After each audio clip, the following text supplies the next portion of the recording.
C'est au complexe Jesse Jackson de Yopougon, une commune d'Abidjan, que les éléphants maracaniers, vétérans et seniors, peaufinent leur préparation pour la 6e Coupe d'Afrique de Maracana.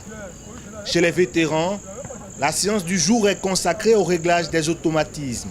On a essayé de rappeler un peu les mises en place qu'on avait faites depuis l'année dernière et miser un peu sur le rythme du jeu. Et donc c'est ce que nous nous sommes attelés à parfaire un peu aujourd'hui. Du côté des seniors, le staff technique veille au respect des consignes tactiques.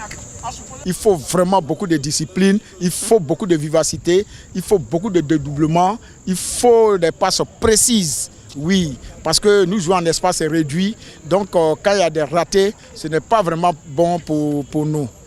La préparation des champions en titre n'est pas que physique. Nous avons des athlètes qui sont aguerris, c'est des compétiteurs.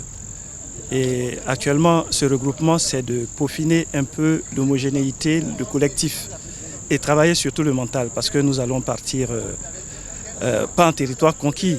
Donc c'est une conquête, le Mali. Les deux sélections ivoiriennes auront à cœur de défendre leur trophée remporté en 2016 au Burkina Faso. Mission difficile, mais pas impossible.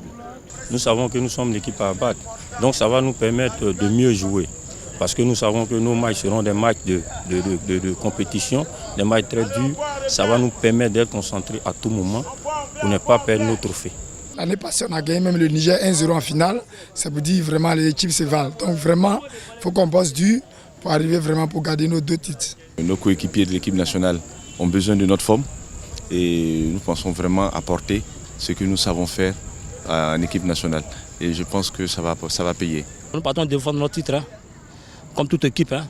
Partons défendre notre titre. Là, nous sommes confiants. Revenu d'une mission d'inspection et d'évaluation des préparatifs de la CAN 2017, le président de la FIMA est satisfait de l'engagement de l'État malien.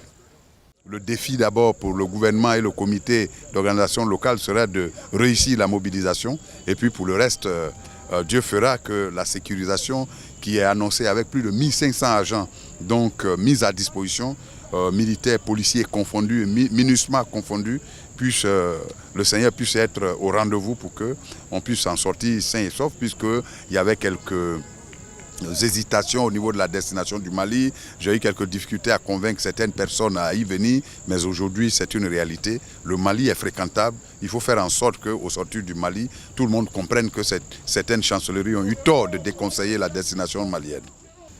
Ce sont 9 pays au lieu de 6 en 2016 qui prendront part au rendez-vous panafricain des Maracaniers prévu à Bamako du 16 au 23 octobre.